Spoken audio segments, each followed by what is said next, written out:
Hi guys, my name's Payne and welcome to the shooting show. Today we're shooting over some rape stubble.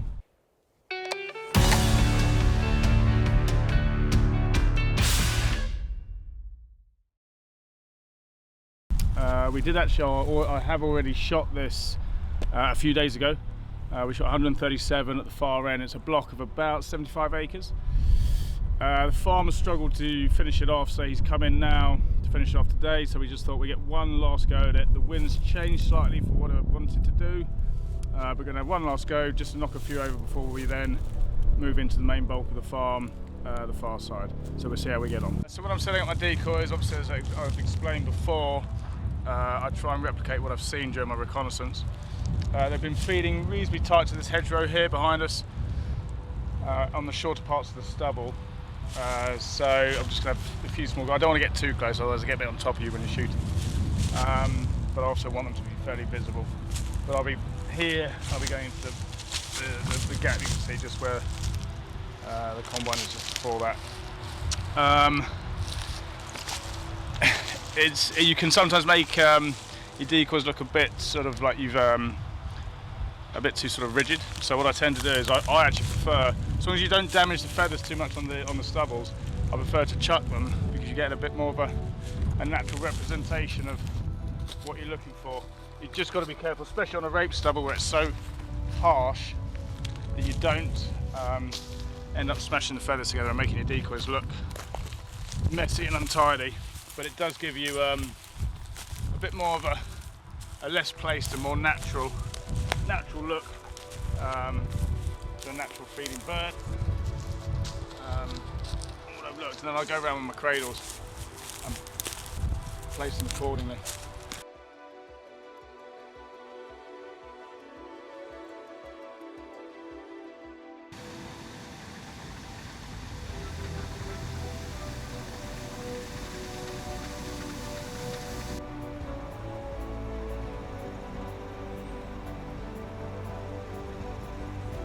So just busy, we had to hold back a bit, we just went for Ian to get out of the field opposite. But those boys are on their way now.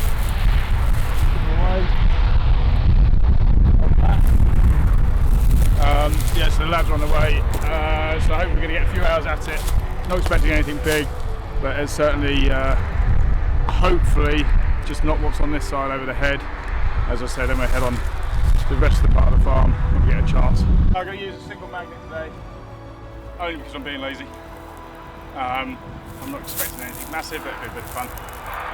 The ground is so hard everywhere I go at the moment, so it's actually becoming a bit of a ball ache.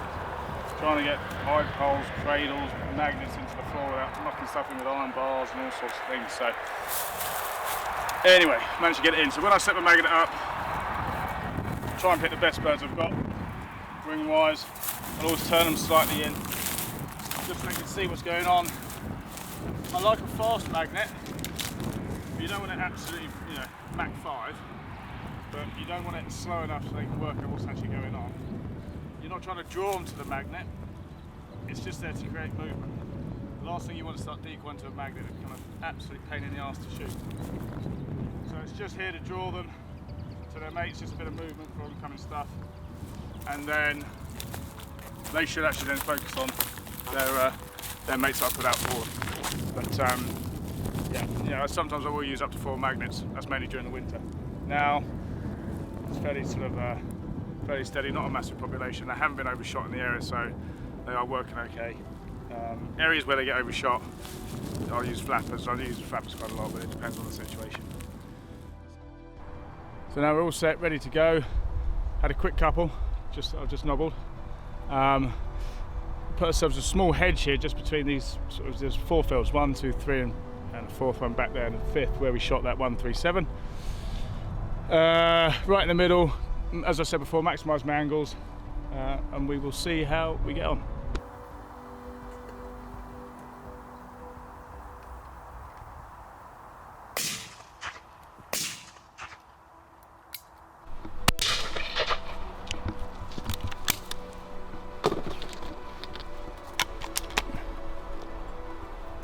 So the situation I'm in is ideal for what I'm trying to do, but I have to just be aware I've got a small the sort of tail end of the village, just over here to my left. Perfectly safe, perfectly legal, perfectly well out to shot, but just, you know, sort of the pigeon shooters code, I don't want to, you know, start wanging shots over there. So I have reduced my angle slightly, and I will decoy accordingly. So I'm hoping that stuff is going to filter through here to my window here. I'm clear here. It's just this small angle here where I don't want to just, you know, being polite to the people that are living over there, and my angle here, and that's what I'm aiming to do. Always something to be aware of. Housing, you know, not everybody's a massive pigeon shooting fan, and you have to take that into account when you're out and about, especially when you're sort of near villages, towns, that sort of thing, and always keep legal. All right.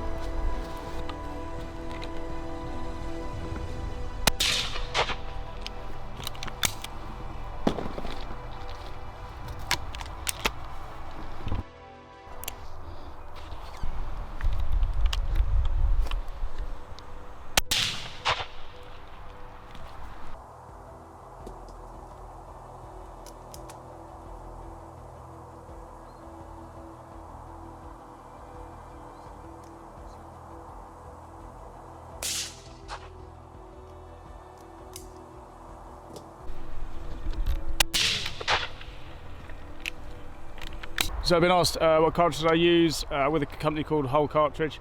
My go-to cartridge for all my pigeons and through the season for all my game. The Whole High Pheasant Extreme 32 gram 5s.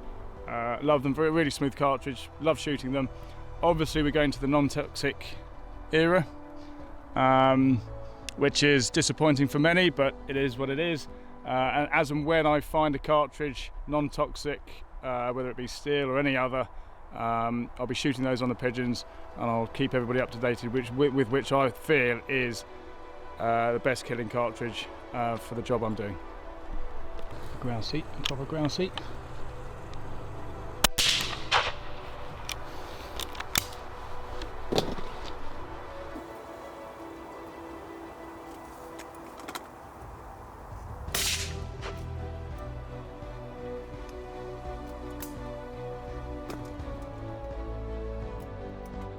I'm probably pretty sure that you guys, many of you have had this. My mate who farms this ground has finished combining for today. It's had a little bit of rain, so he's going to hold on, go again tomorrow. So he's come to watch, which adds to the bit of pressure, but it's all good fun.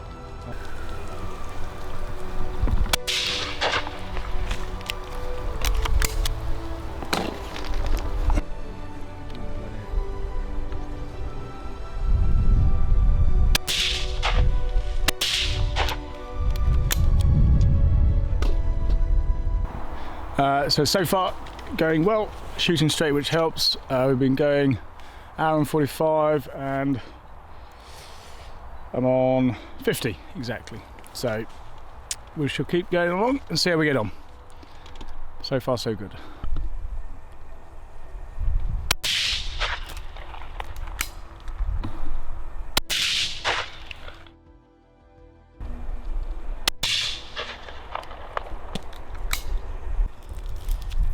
Just having a slight clear up, really for the last couple of hours. Only reason being I had a few in this short stuff, just a bit upside down. It's just sort of put a few arrivals off. So just a bit of a tidy up. I'm not going to run a dog over this, so it's literally, it's like walking on sharp branches. So bit of a clear up, and we get ready for the last couple of hours and see how we get on.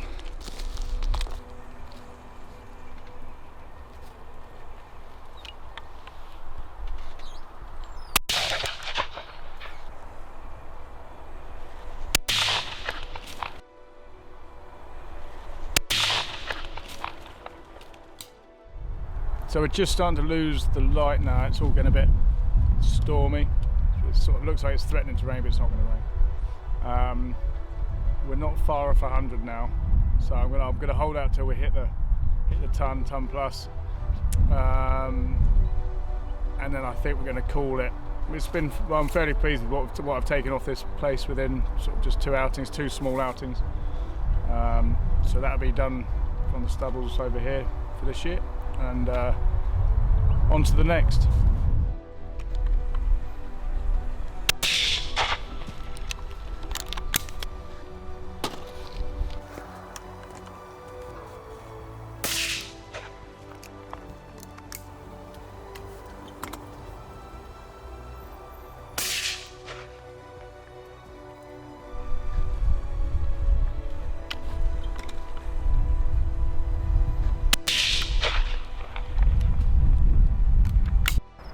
starting to look like they don't really want it, mate.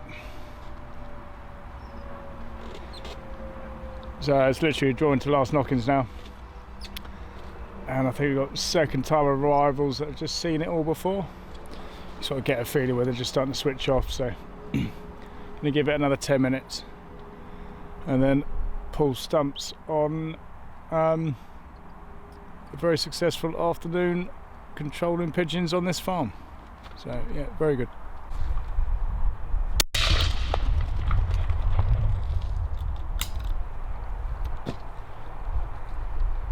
So we've come to the end of our session today, finishing on 111. Still got a bit more picking up to do. Shooting the stubbles is so important for us pigeon shooters with regards to managing numbers through the year. It gives us a chance to actually get a handle on numbers moving into the autumn drill and into the winter crops. Yes, we're not directly protecting a crop, but we are protecting future crops. And without this means of actually controlling numbers through the summer, we could be in serious problems come winter, where it's so much harder to actually, keep a handle on numbers, just because of the way they behave when they flock. They're a lot harder to decoy. The conditions are harder. People might be shooting. You may not be allowed to get onto certain places to actually try and control numbers. So it is a very important part of what we do as pigeon shooters. I hope you enjoy this episode, and I'll see you again soon for the next one. All the best. Cheers.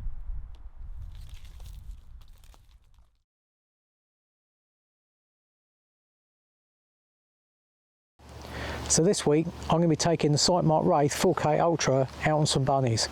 Welcome to the shooting show.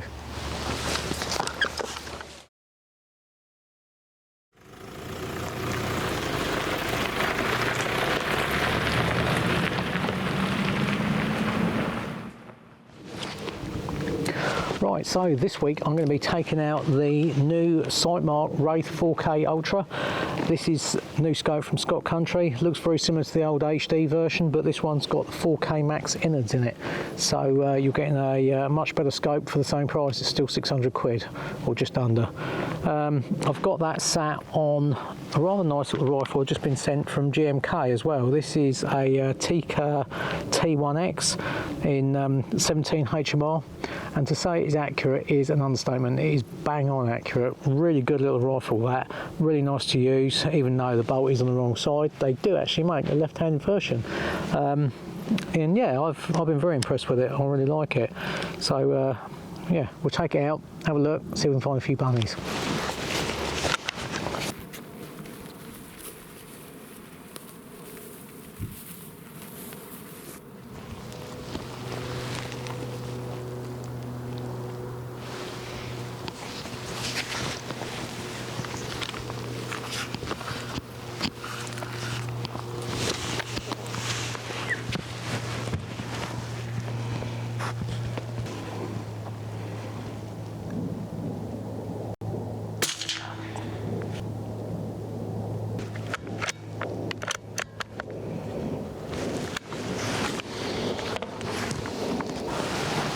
Well, that's one rabbit down. He was only about 70 yards away.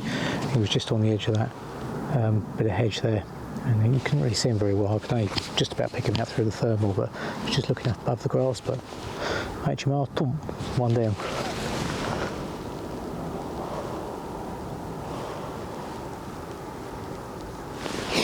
And there's quite a few out and about a bit further down there, so I'll see if I can sneak along here, get to that corner and have a look, see what's up alongside that cover crop.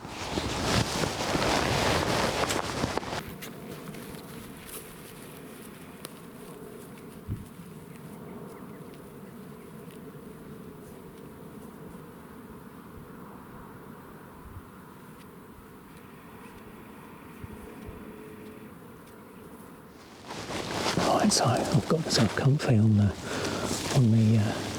edge of this fence, and I've got a good view up this bank here, and there's already 1, 2, 3, 4, 5 rabbits out there, which are all about, the first closest couple are about 100 metres. So I think I'll start by having a go, see if I can pick off one of them. keep an eye out for a fox as well, just in case. Right.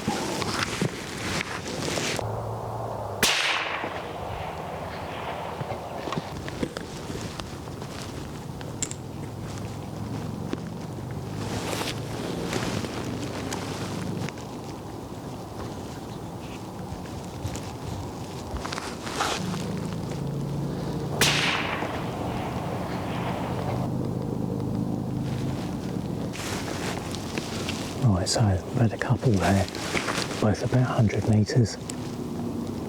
Actually tell a lie, one was a bit closer there, one was about 70, the other one was about 100. But there's 2 or 3 more feeding about 120 metres. So we can just see if we can stretch the range a little bit, knock one of them over.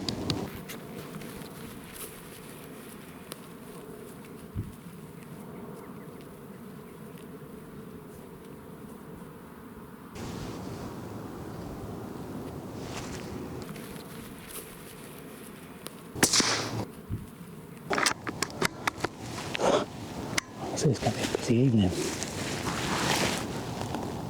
There's another one out really.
Keep knocking them over.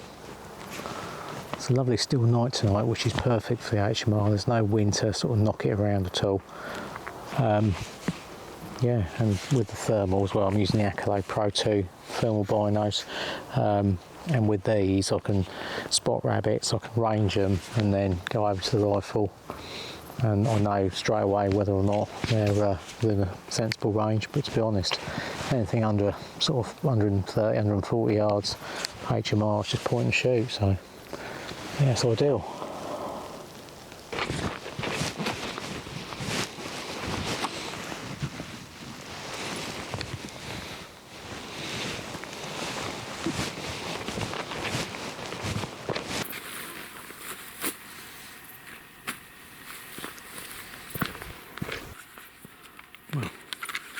For quite a few bunnies to go along here.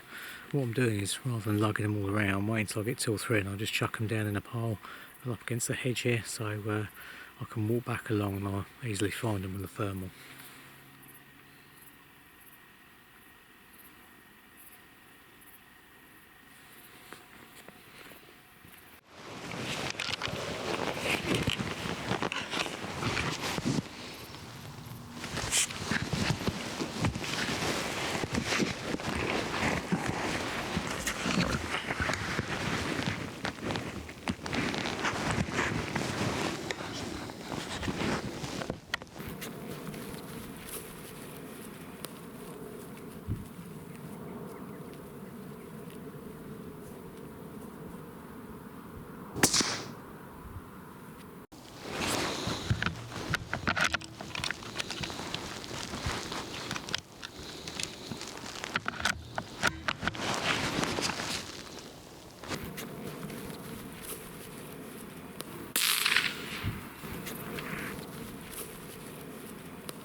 Well, to be honest, I seem to have had a pretty good clear up around here this evening. I'm not quite sure how many I've got yet. I need to have a little bit of a count up, but I've got quite a few little piles of 3 or 4 all along the hedgerow in front of me. So I'm going to work my way back, picking them up, and if any others come out, then I'll knock them over on the way back as well.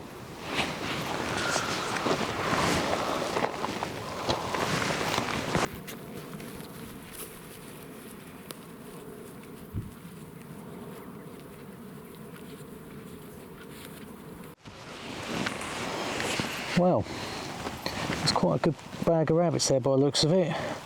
2, 3, 4, 5, 6, 7, 8, 9, 10, 11, 12, 13, 14, 15 rabbits there. So yeah, not too bad. It's quite a productive couple of hours out. The HMR's a ideal little round for a bit of rabbit control. Very flat shooting, and it's very destructive as well. It's certainly knocks the old bunnies over. But yeah, this lovely little rifle, this Tikka, it does shoot really nicely, very tight groups and that when you put it on paper. So I've been very impressed with that. And top with that scope and the IR there, makes for a nice little combination. But yeah, if you've never used a HMR before, it really is a nice little calibre, and yeah, it's an ideal sort of farmer's or gamekeeper's gun. Just put in the cab of the truck or in the tractor, and if you see any crows, magpies or rabbits out and about, then you haven't got to worry too much about drops out to about 120 yards. It's just point and shoot. So that's what we've been doing this evening. All these were just point and shoot, didn't have anything for elevation, and I just think the furthest ones are out to probably 130, 140 yards. So probably about 130 actually, that's probably about the furthest. So yeah, good little gun. Quite enjoyed the evening. So the farmer will be pleased to get rid of that little lot. And that's it for me this evening. But thanks for watching, and be sure to subscribe. If you aren't a member of BASC, it's time to join now.